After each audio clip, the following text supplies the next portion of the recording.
whether this is usually pronounced as Nadir, Nadir in America. Nader. Nadir. I always said Nadir. I always thought it was Nadir. You did think it was Nadir? You said Nader in one of the Did I? other time recently. Well, it's one of those words that I've seen a million times and never heard anyone say, so I probably have said it both ways. I think Nader's wrong. Can we get a second opinion? What did you do? How to pronounce? Yeah. See, there's a UK and a US option. Nadir, Nadir. Nadir, Nadir is Yeah. UK. So US is Nader. Nadir, Nadir, Nadir, Nadir. Nadir. Nadir. Nadir. Well, he's British, isn't he? So He's British.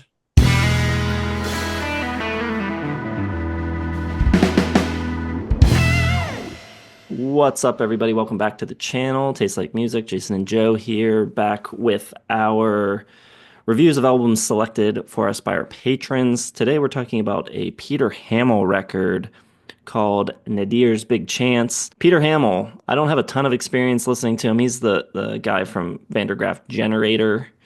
I've maybe heard one or two of their records from our deep dives, and I listened to one of his two albums from 1974 for that deep dive, and I wasn't a big fan of it, so I didn't listen to the other one. This one comes out in 75, so just after those two. This is his fifth solo album, and I believe that right around this time, Vandergraaf Generator reformed. So this is basically that band. This is like the reformed Vandergraaf Generator under his own name. Do you have any prior listening experience with Peter Hammill or Vandergraaf Generator? um I'm trying to think if I've ever actually listened to a Vandergraaf Generator album. I don't know if I have. I've heard songs, but I don't think I heard a whole album.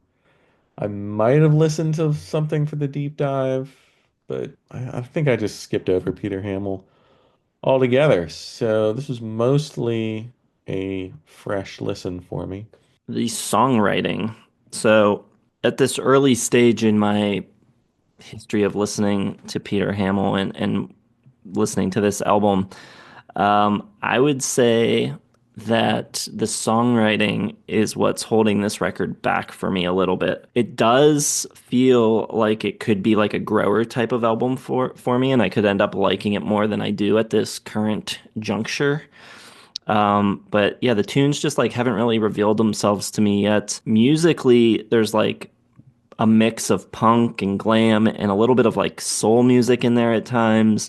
And it feels like a pretty big Bowie influence as well. And I think the lyrics are pretty interesting, but there's just something missing to like really draw me into the tunes. I don't know exactly what it is. I don't think it's necessarily his delivery. I think like I kind of like his delivery and yeah, just I don't know, something's not quite there. And I think I'm gonna blame the songwriting more than I'm gonna blame the musicianship or the production. It is an odd album, especially if you don't know Peter Hammill. Like, I wouldn't have expected this from a prog leader. Uh, it bounces around the huge David Bowie influence has to be, but also like glammy, like New York Dolls, proto-punk, even some Stooges. There's a bunch of sax and horns. I think mostly just sax. A bunch of sax on here. So it has this like really wide-ranging, bunch of influences. I hear like Brian Eno, especially on the second track, The Institute of Mental Health, Burning, kind of like, trippy and quirky, and there's like blips and boings and onomatopoeia from the instruments. And then it kind of sounds like a David Bowie. Um, on Open Your Eyes, Bowie meets Rod Stewart, lively horn section. I guess it sounds like Aladdin Sane a little bit. And I find it very interesting because it's, prog players playing like these proto-punk songs and glam, and I think that's pretty cool. Some great, heavier songs, as well as a couple ballads in the middle. And it does bounce around a lot, so it's hard to like put a finger on what's going on. I think the songwriting is good because it's interesting. I don't know how like hooky and memorable a lot of it is. I think a lot of it for me comes down to I haven't really heard these combinations all before on one album. And I think it's a good eclectic mix of these sort of non-mainstream genres that I think they pull it off pretty well. There's a song that sounds like the love child of David Bowie and Billy Joel, People You Were Going To. And it's just very odd. And I don't know if I liked it at first. And then I listened a couple of times. I was like, you know what? This is pretty cool. I think I like this. And I think it's, the songwriting is just a different type of songwriting. It's not going to be the ones that immediately, unlike the album we listened to on the last episode of this series, the Splinter one, where it's like immediately like, okay, Beatles, hooks, melodies. This one, I think, takes a little more time to really figure out what's going on. But as someone who likes stuff like the Stooges and New York Dolls and Bowie, I think it was a good mix, a good combo there. Musicianship, like we mentioned, this is the reformed, revamped Vandergraaf generator lineup, and I don't really know how that differs from their original lineup or their lineup right before their hiatus or whatever happened. But you've got David Jackson, Hugh Banton, and Guy Evans. I like the playing on the record. I think it's like muscular and grimy, and it's kind of loose, but it's also together, kind of sloppy. It feels like good live rock and roll. And David Jackson sax, I think, is the real kind of star of the show for me. It adds a lot to the tunes. And Hugh Banton, the bass player, adds some killer organ to a few tracks too, which are another highlight of the record for me. So yeah, only four guys, but you got organ and sax and a bunch of stuff. People pulling double duty. It's one of those, these prog bands, some of the big ones, the most talented players can do like seven different instruments and they all sound incredible. And, Peter Hammill plays guitar and there's some Hohner clarinet on it and some piano, plays bass on a track. Like it's just these guys, these like ridiculous musicians, not dumbing it down, but kind of slumming it in this glammy, grungy New York Dolls kind of type of way where they're playing some really complex stuff, but they're doing it in this like dirty, muscular way that I think maybe disguises a little bit of how talented they are. The saxophone, awesome throughout. Couple tracks, the bass playing, Nobody's Business just has this massive bottom end to it. Sounds so good. Same with Birthday Special. And it's just cool to hear like really talented people playing sort of a different style than you'd be used to hearing like prog guys play. So I thought that was another cool aspect of the album. The production, I like the sound of the record a lot. It reminds me a lot of like early Bowie and Mott the Hoople, and it's got, like you just said, it's got this really beefy, like fat low end to it, and it feels very live and ramshackle, and it's just got a great like early 70s rock and roll sound to it. Um, right in my wheelhouse as far as the sound of the band, so no complaints there from me. Yeah, it sounds like if Bowie hadn't been high off his ass when he made Raw Power, like this is probably what he was going for or wanted it to sound like.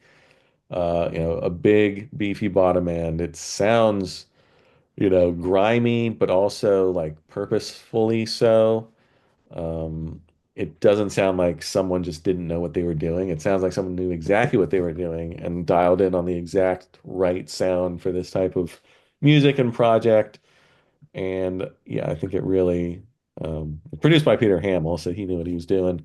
He does a great job of just, finding the right sound for the music that they wanted to play. My favorite track on the record is Open Your Eyes. Least favorite, I'm going to go with Pompeii.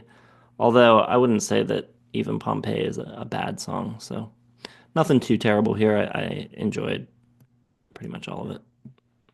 Yeah, my favorite's probably Open Your Eyes, or I like the opener, Nadir's Big Chance. I think it's just insane and well played.